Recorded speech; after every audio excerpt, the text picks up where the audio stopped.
सबसे पहली चीज जरा ध्यान दीजिए, this is something that we are about to learn.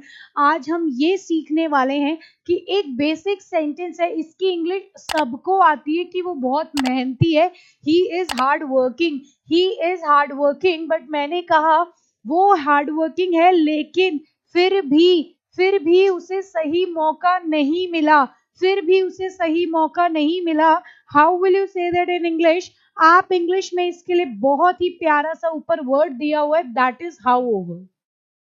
How ever word जो बहुत प्यारा सा दिया हुआ है वो क्या है? How ever. आपको सिर्फ वो वर्ड सीखना है, हाउ एवर, जिसका मतलब होता है हालांकि, लेकिन, which is use in formal English में बहुत ज्यादा यूज होता है, एडवांस इंग्लिश में यूज होता है, and that is use for the contrast, एक विपरीत स्थिति में। जैसे कि मैंने क्या बोला, वो बहुत मेहनती है। देखो यूजुअली जो लोग मेहनती होते हैं तो उन्हें तो आगे मौके मिल ही जाते हैं ना, चीजें हो जाती है, लेकिन मैंने कहा वो मेहनती बहुत है, वह मेहनती है।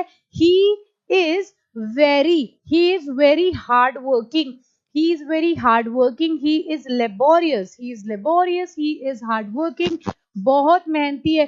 फिर भी भाई, फिर भी जो आप अपनी लोकल हिंदी में नहीं बोलते हम, फिर भी उसे सही मौका नहीं मिला।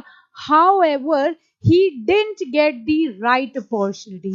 He didn't get, नहीं मिला उसे सही मौका। करेंगे, चलिए अब आते हैं दूसरे वर्ड के साथ। मैंने यहाँ पर दूसरा सेंटेंस क्या बोला, वर्ड हम सीख गए however। however का मतलब क्या हो गया जी? हालांकि, ठीक है, लेकिन, हालांकि। अब मैंने बोला मैं जानना चाहती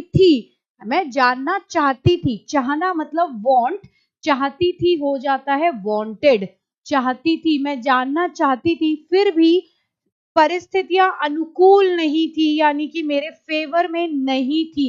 तो as I said I wanted, अच्छा ये यहाँ पर होगा मैं जाना चाहती थी, एक होता है जानना और एक होता है जाना, तो मैं जाना चाहती थी, ये जाना है। आई वांटेड टू गो, मैं जाना चाहती थी, आई वांटेड टू गो। जैसे कि होता है ना, भाई मेरे को जाना तो था यार, मेरे को जाना था, लेकिन ना मैं जा नहीं पाई। However, the circumstances were not favorable.